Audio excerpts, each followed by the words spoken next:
Di sini dikatakan dalam syarah kitabnya dikatakan i'lam anna madhhab al-Hanabilati huwa madhhabus salaf. Ketahuilah bahwa madhab Hambali adalah madhab as-salaf. Jadi yang kita pelajari madhab siapa? As-salaf atau akidah salafiyah.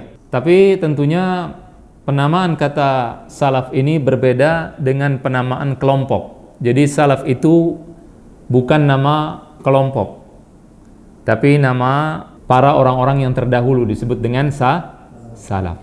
Dan tidak boleh atau tidak bagus menamakan diri dengan salafi atau menamakan diri dengan athari atau yang sebagainya, karena itu ada tazkiyah.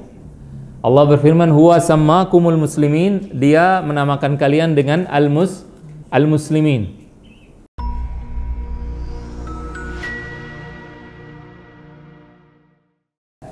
Assalamualaikum warahmatullahi wabarakatuh.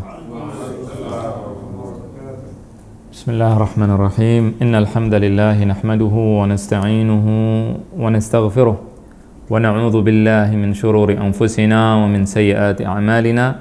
Man yahdihillahu fala mudilla lahu wa man yudlil fala hadiya lahu. Ashhadu an la ilaha illallah wahdahu la syarika lahu wa ashhadu anna Muhammadan 'abduhu wa rasuluhu la nabiyya ba'dahu. Amma ba'du, rabbi zidni ilma warzuqni fahma, rabbi shrah li sadri wa yassir li amri wahlul 'uqdatan min lisani qawli. Allahumma ja'al hadha ad-dars khalisan liwajhikal karim ya arhamar rahimin.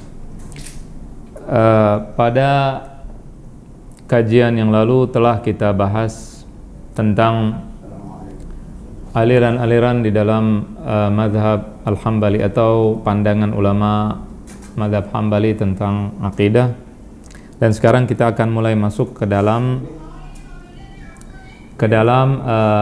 pembacaan kitab Lum'at al-I'tiqad. Jadi kita sekarang akan mulai masuk pada kitab Lum'atu al-I'tiqad.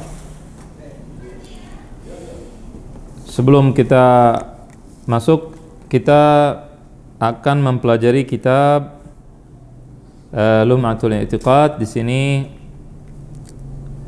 kita pakai kitab Sabilus Sadad ini sebagai referensi utama kurang lebih dalam penjelasan masalah akidah. Kitab ini dikarang oleh seorang ulama Hambali dari Irak.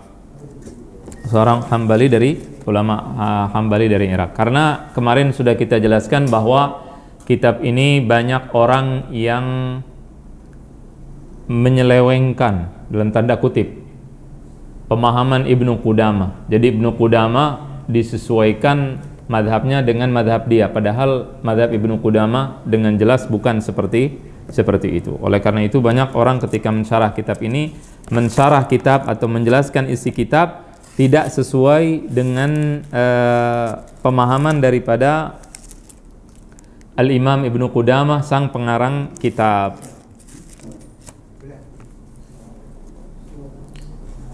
Baik.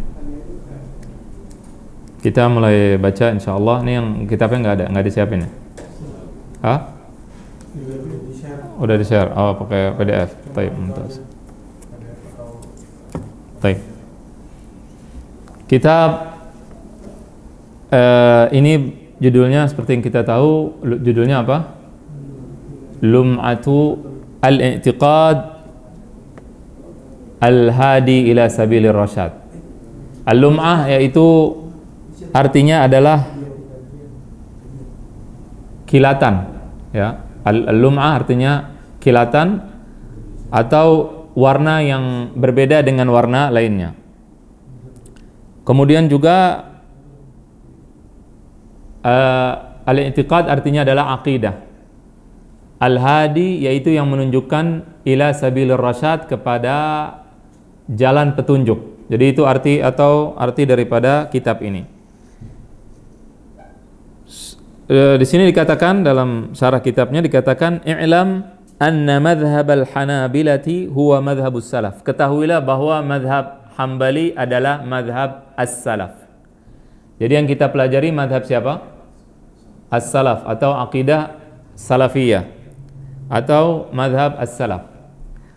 Tapi tentunya penamaan kata salaf ini berbeda dengan penamaan kelompok. Jadi salaf itu bukan nama kelompok, tapi nama nama para orang-orang yang terdahulu disebut dengan salaf. Dan tidak boleh atau tidak bagus menamakan diri dengan salafi, atau menamakan diri dengan athari atau yang sebagainya, karena itu ada tazkiyah. Allah berfirman, huwa sammakumul muslimin, dia menamakan kalian dengan al-muslimin. Dalam hadis juga dikatakan alama makna tasammu bima sammakumullahu bih, bernamalah atau namakanlah diri kalian dengan nama yang Allah Subhanahu wa taala sebutkan. Jadi nama-nama selain Islam itu tidak bagus kalau kita sebutkan. Jadi salafi atau misalkan sunni, ahlu sunnah wal jamaah dan seterusnya. Nama-nama tersebut itu bukan untuk diucapkan atau dikatakan saya fulan adalah sunni, saya ini, saya itu, bukan. Tapi itu hanya terjadi karena untuk membedakan, karena ada sebagian orang Islam yang memiliki akidah tidak dengan akidah yang benar, sehingga para ulama membedakan dengan nama-nama tersebut. Akan tetapi para ulama yang menamakan dengan nama tadi, tidak ada yang mengatakan dirinya saya fulan-fulan as-sunni, nggak ada. Tidak mentazkiyah. Tazkiyah artinya tidak mensucikan diri, tidak mengatakan saya sunni, dalam artian setiap selesai dia nulis namanya dia tulis sunni, itu tidak ada. Adapun ulama ketika menulis kata-kata sunni itu tujuannya adalah untuk menjelaskan akidah seseorang. Kalau misalkan ada orang dituduh misalkan Syiah, maka akan disebutkan oleh para ulama yang menjelaskan tentang dia fulan-fulan sunni. Jelas tidak? Untuk menunjukkan bahwa dia mengikuti sunnah pada dasarnya. Jadi penyebutan-penyebutan itu hanyalah sebagai dalam tanda kutip mungkin darurat, bukan penamaan lain. Karena kalau nanti ada nama-nama lain selain Islam, ini berbahaya, akan membuat seseorang itu memiliki kefanatikan bukan kepada Islam, tapi kepada kelompok-kelompok sebagaimana yang kita lihat sekarang. Jelas tidak? Jadi kalau ada orang tanya, kamu salafi bukan? Misalkan, kita bisa katakan saya bukan salafi dalam artian kelompok, tapi saya bermanhaj salaf, yaitu mengikuti manhajnya salaf as-saleh. Tapi kalau mau diartikan salafi artinya mengikuti salafus saleh dengan benar, tidak ada masalah. Tapi kalau diartikan mengikuti kelompok tertentu, maka di sini yang harus kita kritik. Jadi para ulama terdahulu, kalau kita cari kitab-kitab mereka, Allahu a'lam, belum ada yang mengatakan fulan al-imam as-syafi'i as-sunni misalkan. Ulama terdahulu as-salaf sendiri, salafnya sendiri tidak mengatakan bahwa diri mereka salafi atau diri mereka sunni disebut sebagai laqab bagi mereka. Tidak. Kadang-kadang penggunaan nama tersebut seperti yang tadi saya tegaskan, tujuannya hanyalah untuk menjelaskan. Kalau dirinya misalkan dituduh atau orang lain dituduh bukan mengikuti sunnah Nabi, maka dia katakan bahwa fulan-fulan sunni, artinya min ahli sunnah wal jamaah, bukan syiah atau bukan murji'ah atau bukan jahmiyah dan seterusnya. Jelas ini insyaallah. Baik. Bima fayasifunallaha bima wasafa bihi nafsah. Jadi ketahuilah bahwa madhab Hanabilah adalah madhab salaf dan mereka mensifati Allah dengan yang Allah sifatkan dirinya, dan juga dengan yang Allah dan Rasulnya, yang juga dengan yang Rasulnya sifatkan, min ghairi tahrifin wala ta'tilin wala wa min ghairi takyifin wala tamthil. Fallahu ta'ala dzatun la tushbihu dzawat. Maka Al-Hambali mengatakan kami beriman dengan Allah Subhanahu wa taala sebagaimana yang Allah terangkan tentang dirinya. Kita imani dan juga sebagaimana yang Rasulullah sallallahu alaihi wasallam jelaskan tentang Allah taala tanpa tahrif, yaitu tanpa merubah-rubah arti, wala ta'til, wala takyif, wala tamthil, tanpa bertanya bagaimana dan juga tanpa tamthil, yaitu tanpa menyerupakan Allah dengan makhluk. Dan juga zat Allah tidak serupa dengan apapun, zat apapun. Muttasifah bi sifatil kamal allati la tushbihu sifat minal muhdatsat. Sesungguhnya sifat-sifat Allah bersifat dengan sifat mulia yang tidak yang tidak serupa dengan sifat-sifat lainnya. Nah, ini merupakan perkataan daripada Imam As-Safarini kurang lebih. Kita mulai membaca perkataan Imam Ibnu Qudamah Al-Maqdisi rahimahullahu taala. Qala Asy-Syekhul Imam Al-Alim Syekhul Islam Muwaffaquddin Abu Muhammad Abdullah ibnu Ahmad ibnu Muhammad ibnu Qudamah Al-Maqdisi radhiyallahu anhu wa qaddasallahu ruhah wa nawwarallahu dharihah. Ibnu Qudamah mengatakan alhamdulillahi al-mahmudi bikulli lisan. Alhamdulillah al-mahmud bikulli lisan. Segala puji bagi Allah Ta'ala. Segala puji. Sebelum alhamdu ada bismillah. Tadi lupa dibaca. Bismillahirrahmanirrahim. Biasanya para ulama ketika menjelaskan tentang bismillahirrahmanirrahim, mereka mengaitkan dengan ilmu yang sedang dibahas. Jadi kalau bahas tentang fikih, maka mereka akan menjelaskan tentang bismillah, hukum baca bismillah apa. Kadang-kadang mereka katakan bahwa bismillah itu hukumnya ada yang wajib, ada bismillah yang hukumnya sunnah, ada bismillah yang hukumnya haram. Baca bismillah haram, ada nggak? Baca bismillah haram, ada nggak? Hah? Contohnya apa? Hah? La. Bismillah haram diucapkan. Wajib. Bismillah di Fatihah hukum yang wajib. Di antara yang haram, orang mau berzina atau orang mau minuman keras dibaca Bismillahirrahmanirrahim. Maka ulama mengatakan hukumnya haram baca bismillah. Begitu juga alhamdulillah. Jelas? Tapi itu dibahas dalam fikih. Kenapa? Karena berkaitan dengan hukum dan fikih itu berbicara tentang hukum. Adapun ketika bicara tentang akidah, maka dikaitkan dengan akidah. Kalau bicara tentang bahasa, dikaitkan dengan bahasa. Bismillahirrahmanirrahim. Boleh kita baca Bismillahirrahmanirrahimu. Habis itu dibaca Bismillahirrahmanirrahim dalam bahasa, secara bahasa. Kalau di Quran nggak boleh dirubah-rubah. Kenapa begitu? Disebutkan oleh para ulama bahasa atau ulama nahwu. Kita bicara dalam masalah akidah, tapi kita tidak mau bahas panjang lebar masalah bismillah. Ya, jadi bismillah ini disebutkan karena para ulama mengatakan atau Nabi SAW diriwayatkan dalam riwayat yang ada perkataan tentangnya, kullu amrin dzibal la yubda bi bismillah fahuwa abtar. Semua hal yang tidak dimulai dengan bismillah maka terputus barokahnya dan sebagainya. Jelas? Itu menurut sebagian ulama hadisnya tidak sahih dan sebagainya, tapi boleh dipakai karena dalam fadail al-a'mal. Kemudian juga bismillah ini dibuka dengan Al-Quran, maka tidak ada masalah kalau kita memulai kitab dengan bismillah, tidak ada masalah. Bismillahirrahmanirrahim.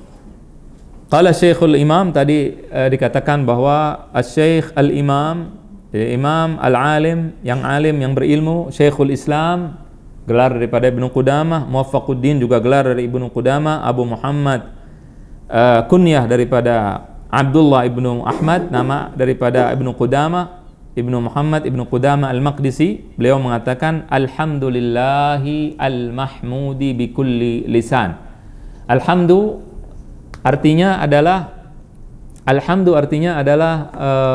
pujian. Ada dalam bahasa Arab kata al-madhu, al-madah, ada alhamdu, ada asyukru. Itu semuanya ungkapan pujian. Bedanya alhamdu dengan al-madhu, kalau alhamdu itu adalah as-sana 'alal jamil al-ikhtiyari ala wajhi ta'zim, yaitu memuji dengan sesuatu yang merupakan pilihan. Ada pujian yang bukan pilihan. Misalnya apa? Bulan itu indah. Jelas tidak? Ketika mengatakan bulan itu indah, maka itu bukan hamdu. Karena keindahan bulan bukan pilihan si bulan. Said ganteng misalkan. Ya kan? Itu bukan pilihan dia, bukan dia yang buat. Maka disebut dengan madh. Kalau hamdu dengan sesuatu yang merupakan pilihan, orang yang akhlaknya baik, pilihan dia bukan? Dia yang melakukan bukan? pilihan dia, maka disebut dengan alhamdu. Jadi alhamdu itu adalah sesuatu yang merupakan pilihan. Kemudian juga pujian yang karena pilihan, itu yang pertama. Kemudian bil lisan, dengan ucapan, itu disebut dengan alhamdu, ucapan.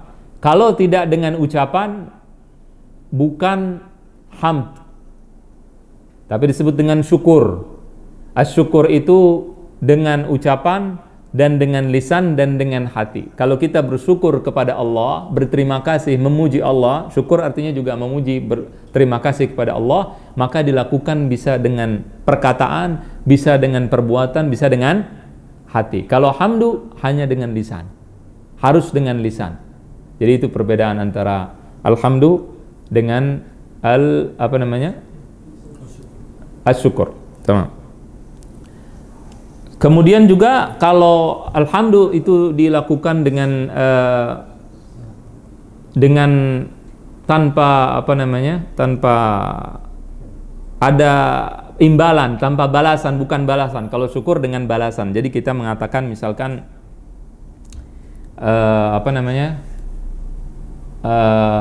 kalau ada orang memberikan kita uang atau memberikan kita hadiah, maka kita bilang apa? Terima kasih, ashkuruka ala dzalik. Maka itu merupakan syukur. Beda antara syukur dengan alhamd. Kemudian tapi itu tentunya ada perbedaan, para ulama berbeda, ada yang mengatakan tidak ada bedanya antara hamdu dengan yang lain. Ini tidak kita bahas panjang lebar. Bikulli lisan, al-mahmudi bikulli lisan. Alhamdulillah al-mahmudi bikulli lisan. Segala puji bagi Allah yang dipuji di setiap lisan. Lisan artinya adalah al-lughat atau bahasa. Jelas? Al-lisan artinya dari kata-kata al-lisn atau al-lughah. Di dalam kitab Maqamat al-Hariri, Al-Imam al-Hariri mengatakan, na'udzu bika min syarratil lisan wa fudulil hadar. Na'udzu bika min syarratil lisan artinya kami berlindung kepada Allah dari kejahatan atau lisan. Kejahatan lisan. Wa fudulil hadar, dan banyak ngomong. Jelas? Wa na'udzu bika min ma'arratil lakan wa fuduhil hasar. Dan kami berlindung kepada Allah min ma'arratil lakan. Ma'arrah artinya aib. Al-lakan itu orang kebalikan dari lisan tadi. Tadi lisan, kalau lakan itu orang yang kalau ngomong susah. Laknah, apa bahasa Indonesianya? Cadel, gagap begitu. Wa fuduhil hasar. Al-hasar juga sama, orang yang kalau bicara susah. Jadi dua-duanya kita berlindung kepada Allah dari kedua hal tersebut. Nah, jadi itu artinya lisan. Artinya Allah Subhanahu wa taala dipuji di setiap bahasa, di setiap lisan, dan itu merupakan hal yang disebutkan oleh Allah dalam Al-Qur'an. Wa in min syai'in illa yusabbihu bihamdihi walakin la tafqahuna tasbihahum. Segala sesuatu itu bertasbih kepada Allah, mensucikan Allah, akan tetapi kita tidak mengetahui tasbih mereka. Jadi semut ada bahasa tidak? Punya bahasa tidak? Punya bahasa. Masing-masing binatang punya bahasa. Maka mereka semua memuji Allah Subhanahu wa ta'ala. Kemudian berkata Imam Ibnu Qudamah, alladzi la yakhlu min ilmihi makanun wa la yashghaluhu sya'nun an sya'an wa la yashghaluhu sya'nun an sya'an. Yang disembah di setiap, alladzi la yakhlu min ilmihi makan. Oh, sebelumnya ada al-ma'budi fi kulli zaman, yang disembah di setiap waktu. Al-ma'budi fi kulli zaman, yang disembah di setiap waktu. Semua manusia ini merupakan hamba Allah. Hamba Allah ada dua. Mau tidak mau jadi hamba Allah. Seperti siapa?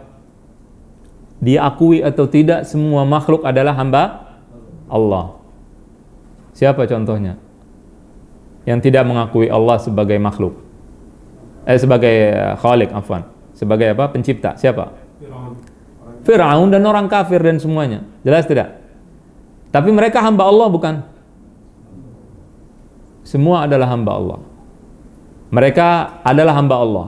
Namun orang-orang yang beriman disebut dengan hamba Allah, dikhususkan, dikatakan mereka hamba Allah sebagai tasyrif, sebagai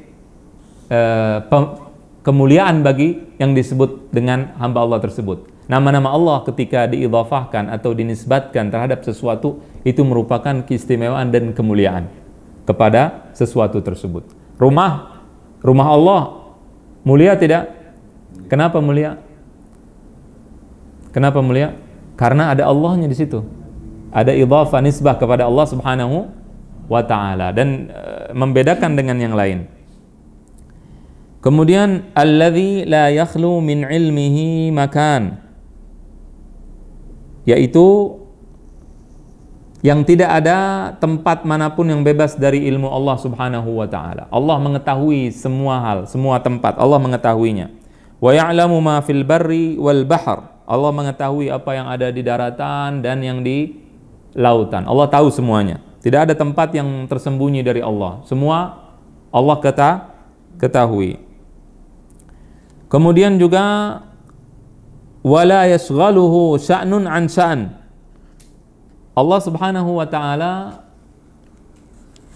ketika misalkan kita berdoa kepadanya, maka Allah itu tidak sibuk dengan sebagian hamba. Karena ada orang misalkan bertanya, kalau kita doa kepada Allah di Indonesia, entar orang satu lagi doa, Allah ngurusin yang mana dulu? Nggak boleh seperti itu. Jelas tidak? Kita tidak boleh punya pemikiran seperti itu. Karena Allah tidak sama dengan makhluknya. Jadi tidak disibukkan dengan sesuatu. Kalau kita manusia, kalau lagi ngurusin satu hal, kita sibuk dengan satu hal tersebut.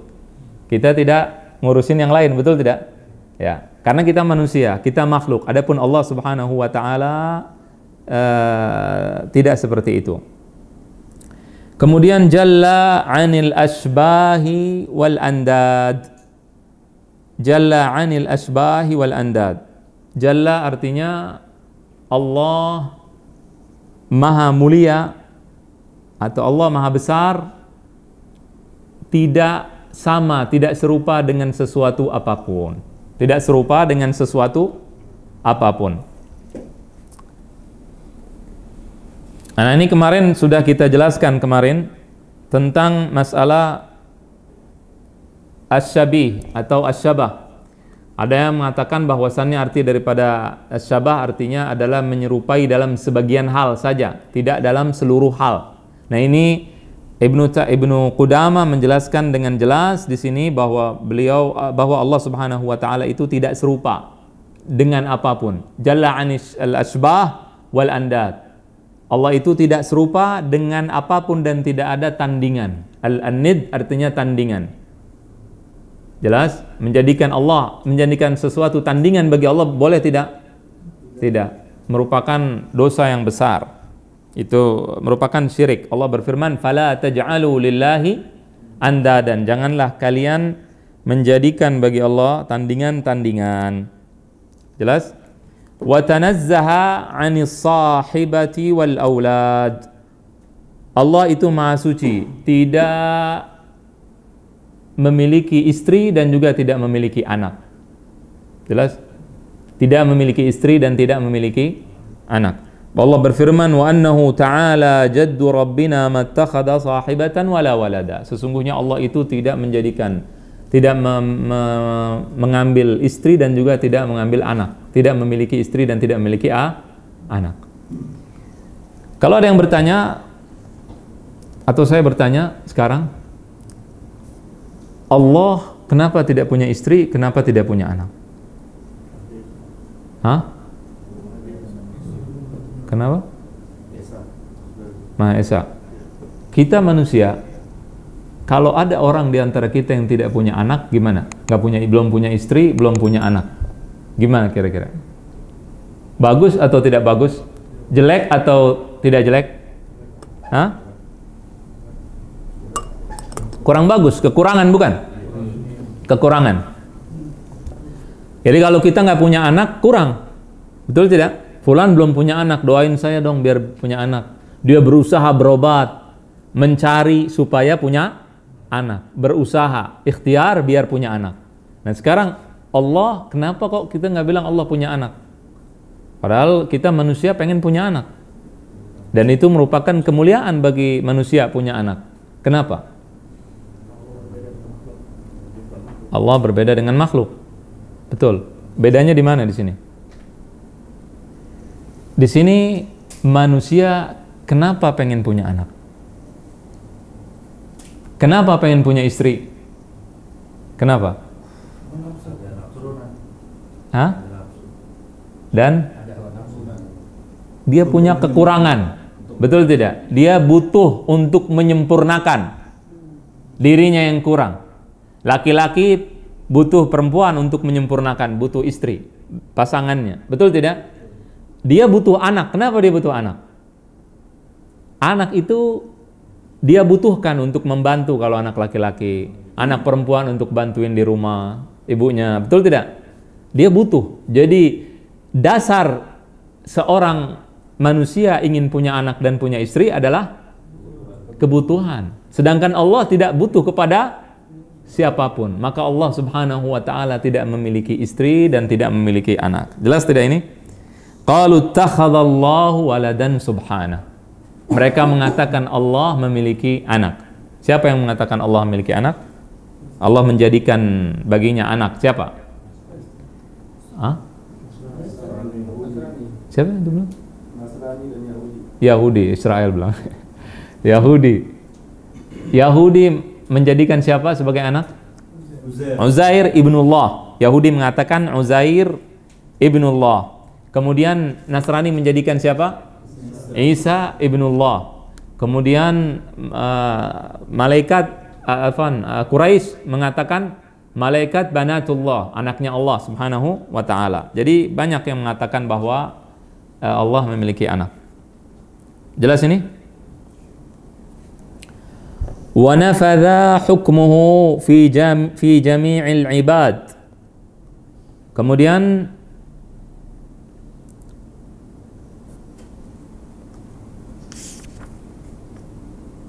wa nafadha hukmuhu fi jami'il ibad la tumathiluhu al-'uqulu bit-tafkir wa la tatawahhamuhu al-qulubu bit-taswir laysa kamithlihi syai'un wa huwa as-sami'ul basir. Di sini dikatakan oleh Ibnu Qudamah bahwasannya hukum Allah itu pasti terjadi. Nafadha hukmuhu fi jami'il ibad. Berlaku hukumnya kepada seluruh hamba. Kalau Allah katakan A, maka berlaku A. Allah katakan B, berlaku tidak? Berlaku B. La tumathiluhul uqul. Pikiran kita tidak bisa memikirkan Allah Subhanahu wa ta'ala. Wala tatawahhamuhul qulubu bitaswir. Tidak bisa dihayalkan juga. Tidak bisa digambarkan dan dibayangkan dengan hayalan. Kemarin kita jelaskan perkataan Imam Al-Maturidi yang mengatakan bahwasannya apa? Bahwasannya semua orang itu fitrahnya adalah dia menyamakan atau dia menghayalkan sesuatu yang dia dengar. Jadi kalau Allah bilang bal yadahu mabsutatan, tapi kedua tangannya terbuka, terbentang, maka di sini dia akan menghayalkan. Jelas tidak? Al-muwahhid, orang yang bertauhid, apa yang dia lakukan? Yunazzihullahu ta'ala. Dia mensucikan Allah, menghilangkan hayalan tersebut. Dia menghilangkan hayalan tersebut. Maka perkataan kemarin sudah dijelaskan juga, perkataan orang yang mengatakan bahwa semua orang itu pasti atau orang yang mentafwid atau mentakwil, maka awalnya dia mentasbih, menyamakan Allah dengan makhluk. Jelas? Awalnya menyamakan Allah dengan makhluk. Kemudian akhirnya mereka mentakwil. Ini merupakan fitrah. Semua orang itu kalau dengar misalkan hadis Nabi tentang surga, apa yang dia lakukan? Dia bayangin, fitrah. Betul tidak? Semua orang. Tapi muwahhid apa? Dia menghilangkan hal tersebut dengan menghilangkan hayalan-hayalan tersebut. Itu disebut dengan al-muwahhid. Dan orang yang mengatakan seperti itu juga dia sama, dia juga menghayalkan. Tapi dia tidak mengakui saja. Bedanya yang Al-Imam Al-Maturidi mengakui, kalau dia tidak mengakui. Jelas ini atau tidak? Baik. Kemudian Allah berfirman, laisa kamitslihi syai'un. Allah itu tidak sama dengan sesuatu. Tidak sama dengan sesuatu apapun. Wa huwas samiul basir, dan Allah itu Maha mendengar lagi Maha melihat. Nah, ini kemarin sudah kita jelaskan dengan jelas bahwasannya di dalam ayat ini ada dalil tidak boleh mentamthil. Apa artinya tidak boleh mentamthil? Tidak boleh menyamakan Allah dengan makhluk 100%. Dan juga dalil tidak boleh menyamakan Allah dengan makhluk sekian persen. Tidak boleh nggak? Tidak boleh. Jadi dalil untuk tidak boleh tamthil dan juga tidak boleh tasbih. Ingat nggak dulu dijelaskan? Ya, itu kurang lebih yang sudah kita jelaskan.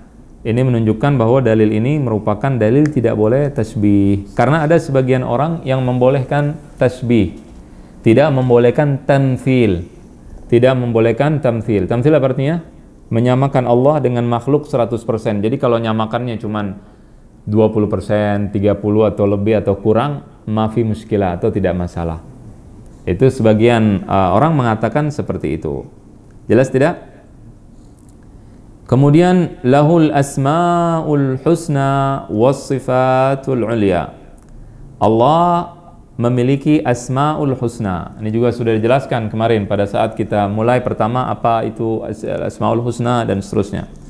Juga tentang as-sifatul ulya itu apa kita sudah jelaskan. Dan Allah Subhanahu wa taala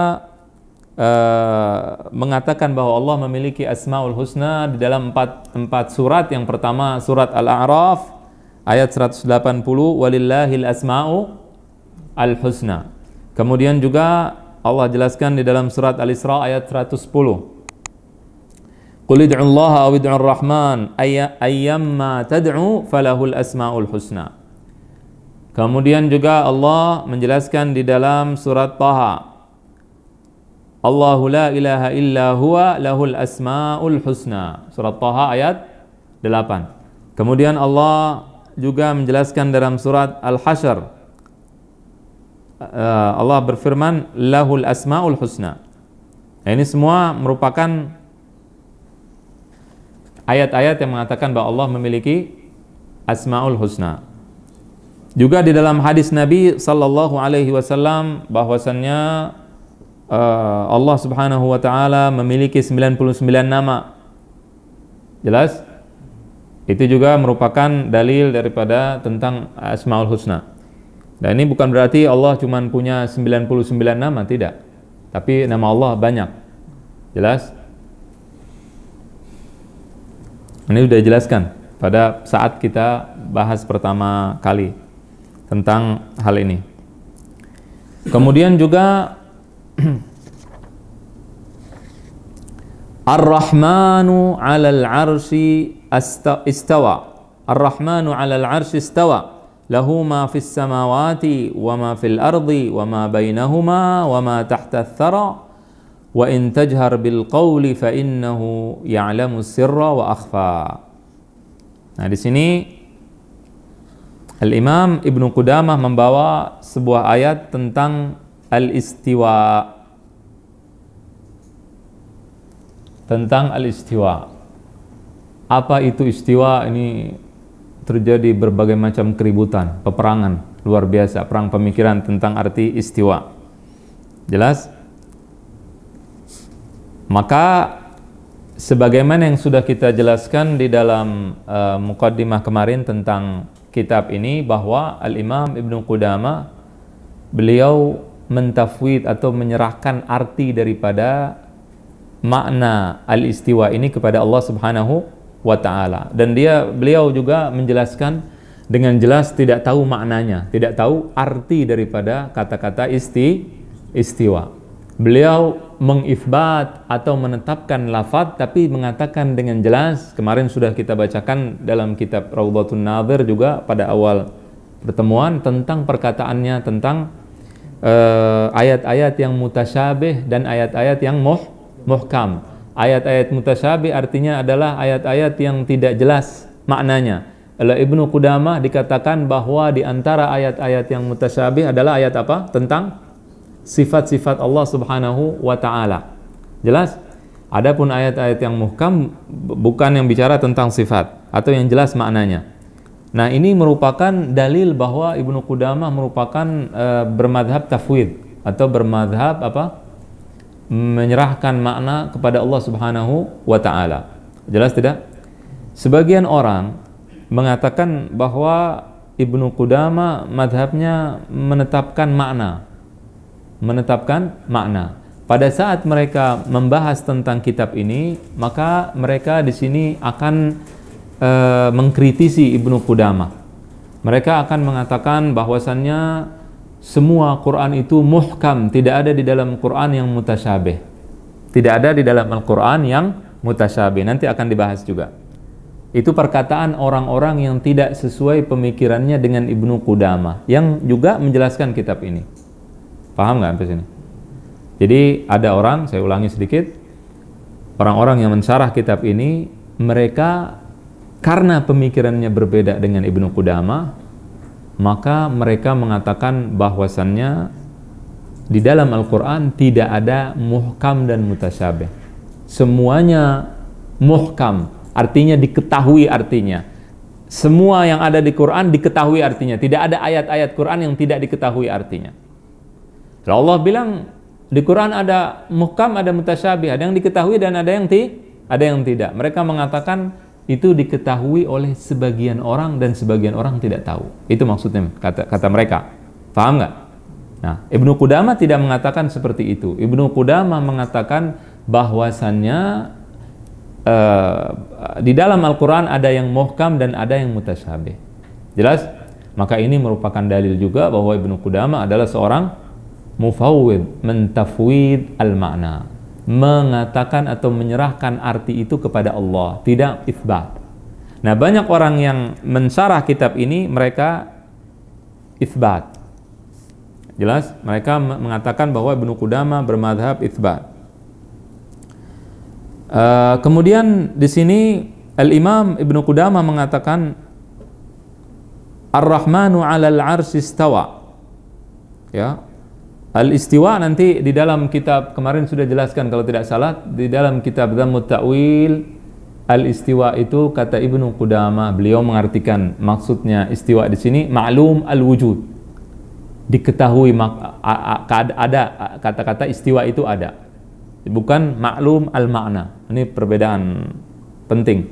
Dalam kitab Dhammut Ta'wil kemarin kalau nggak salah sudah dibacakan, itu Ibnu Qudamah mengatakan al-istiwa ma'lumul wujud, sebagaimana ada riwayat yang mengatakan seperti itu. Jelas tidak? Ahata bikulli syai'in ilma, kemudian wa qahara kulla makhluqin izzatan wa hukma. Allah Subhanahu wa ta'ala ilmunya meliputi segala sesuatu. Kemudian juga menguasai seluruh makhluk dengan keperkasaan dan hikmahnya. Wa wasi'a kulla syai'in rahmatan wa ilma. Dan juga Allah Subhanahu wa ta'ala meliputi ilmunya meliputi segala sesuatu. Allah meliputi segala sesuatu dengan rahmatnya dan dengan ilmunya. Jelas? Kemudian ya'lamu ma baina aydihim wa ma khalfahum wa la yuhituna bihi ilma. Allah mengetahui Allah Subhanahu wa taala mengetahui mengetahui yang ada di depan dan di belakang mereka, dan mereka tidak menjangkau ilmu Allah Subhanahu wa taala. Allah mengetahui semuanya.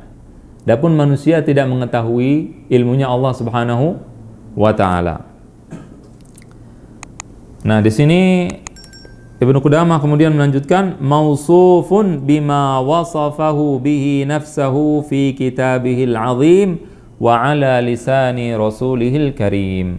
Bahwasannya Allah itu disifatkan dengan sifat yang Allah sifatkan di dalam Al-Qur'an dan juga di dalam hadis Nabi sallallahu alaihi wasallam. Artinya apa? Artinya kita mensifatkan Allah dengan sifat-sifat yang disifatkan oleh Allah sendiri dan juga oleh Nabi-Nya Muhammad sallallahu alaihi wasallam. Kemudian sebelum kita bahas tentang perkataan Ibnu Qudamah berikutnya, ada hal penting juga yang harus kita ketahui tentang arti daripada akidah. Ini lupa dijelaskan barusan. Jadi kalau ada yang tanya, kita kan belajar akidah. Akidah itu apa artinya secara bahasa?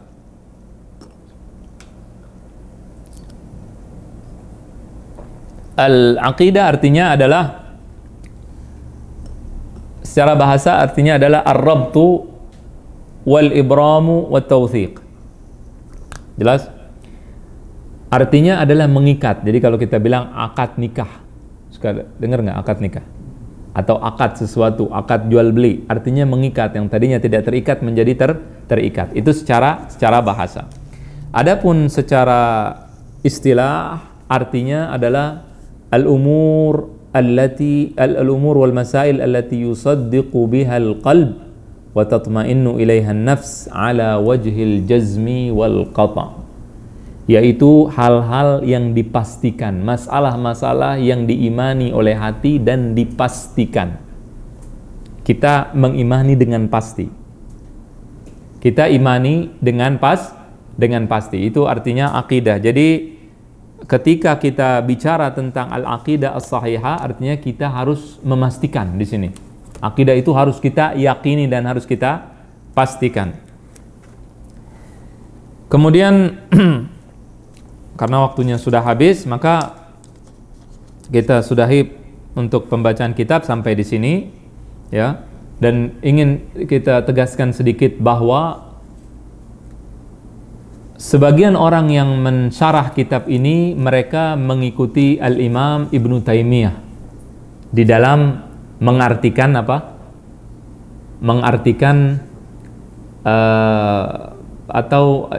mengartikan sifat atau perkataan salaf, bahwasannya perkataan salaf itu adalah itsbat atau menetapkan arti. Jadi tangan, Ibnu Taimiyah mengatakan tangan itu ma'ruf, artinya kita tahu, jelas tidak? Nah, sebanyak orang mengikuti Al-Imam Ibnu Taimiyah rahimahullahu ta'ala dalam hal itu. Akan tetapi masalahnya adalah mereka juga membawa-bawa Ibnu Qudamah. Padahal Ibnu Qudamah berbeda dengan Ibnu Taimiyah. Jelas tidak? Ibnu Taimiyah menjelaskan dengan jelas bahwasannya dia menyelisihi kakek-kakeknya, menyelisihi guru-gurunya. Kakeknya Ibnu Taimiyah, bapak dan gurunya merupakan bapak dan kakeknya merupakan ulama besar. Jelas tidak? Ibnu Taimiyah namanya siapa? Ahmad Ibnu Abdul Halim. Abdul Halim ulama besar. Dia berakidah dengan akidah Ibnu Qudamah. Jelas? Kemudian Majduddin Ibnu Taimiyah, kakeknya Abul Barakat, juga merupakan seorang ulama besar yang merupakan yang akidahnya juga sesuai dengan akidah Ibnu Qudamah. Nah, Ibnu Taimiyah dengan jelas beliau mengatakan dalam kitab Majmu' al-Fatawa, beliau mengatakan ma'anni fi umri ila sa'ati hadhihi lam ad'u ahadan qat fi usulid din ila madhhabin hambali au ghairi hambali. Aku ini tidak pernah mengajak orang ini untuk bermadhab dengan madhab dalam masalah akidah dengan madhab hambali. Jadi Ibnu Taimiyah mengatakan dia tidak pernah mengajak orang untuk mengajak orang ke madhab hambali. Sedangkan Ibnu Qudamah madhabnya apa dalam akidah? Hambali. wala antasiru lidzalik wala antasartu lidzalik, dan juga aku tidak pernah mengatakan hal tersebut. Wala adzkuruhu fi kalami wala adzkur illa mattafaqa alaihi salaful ummah wa immatuha, dan aku tidak pernah menyebutkan kecuali yang disepakati oleh para salaf. Ini pertama tentang perkataan Ibnu Taimiyah. Kemudian juga Ibnu Taimiyah mengatakan wa ana wa ghairi kunna ala madhhabil aba fi dzalik. Dulu saya ini ngikutin madhabnya bapak-bapak saya. Bapaknya siapa? Tadi Majuddin Abdul Barakat, kemudian Abdul Halim dan seterusnya, yaitu para ulama dari madhab Hambali. Ya, kemudian beliau mengatakan naqulu fil aslain biqauli ahlil bid'ah. Dulu kami mengatakan dengan perkataan ahlul bid'ah. Siapa perkataan ahlul bid'ah? Perkataan bapak-bapaknya. Jelas? Berarti Ibnu Qudamah, tapi beliau tidak pernah mengatakan Ibnu Qudamah ahlul bid'ah, tidak pernah. Cuman perkataan bapak-bapak Ibnu Taimiyah itu sesuai dengan perkataan Ibnu Qudamah, perkataan Hambali. Beliau mengatakan itu perkataan ahlul bid'ah. Kemudian falamma tabayyana lana ma jaa bihi rasul, ketika jelas apa yang datang dari Rasul sallallahu alaihi wasallam, daral amru baina an nattabi'a ma anzalallah aw nattabi' ma wajadna alaihi aba'ana. Maka sekarang pilihannya adalah kita ikut Allah atau dan Rasulnya, atau ikut bapak-bapak kita, kata Ibnu Taimiyah. Wa kana al-wajib ittiba' ar-Rasul sallallahu alaihi wasallam, dan yang merupakan kewajiban adalah mengikuti Rasulullah sallallahu alaihi wasallam. Maka Ibnu Taimiyah dengan jelas dia menyelisihi akidah ayah-ayahnya, bapak-bapaknya. Jelas tidak? Nah, adapun yang sekarang, maka sebagian yang menjelaskan tentang kitab Ibnu Qudamah ini mengatakan bahwa Ibnu Qudamah sama seperti kita, sama seperti Ibnu Taimiyah. Padahal tidak. Ibnu Taimiyah mengatakan, walaupun dengan tidak menyebut nama Ibnu Qudamah, menyatakan bahwa akidahnya berbeda dengan akidah Ibnu Qudamah Al-Maqdisi rahimahullahu ta'ala. Jelas tidak? Dan dalil-dalil itu banyak sekali, dan akan nanti setiap kita baca kitab, kita akan sebutkan dalil-dalil bahwa akidah daripada Ibnu Taimiyah berbeda dengan akidah Ibnu Qudamah Al-Maqdisi rahimahullah ta'ala. Mudah-mudahan jelas. Subhanakallahumma bihamdik asyhadu an la ilaha illa anta astaghfiruka wa atubu ilaik. Wa sallallahu wasallam ala sayyidina Muhammad wa ala alihi wa sahbihi ajma'in. Assalamualaikum warahmatullahi wabarakatuh.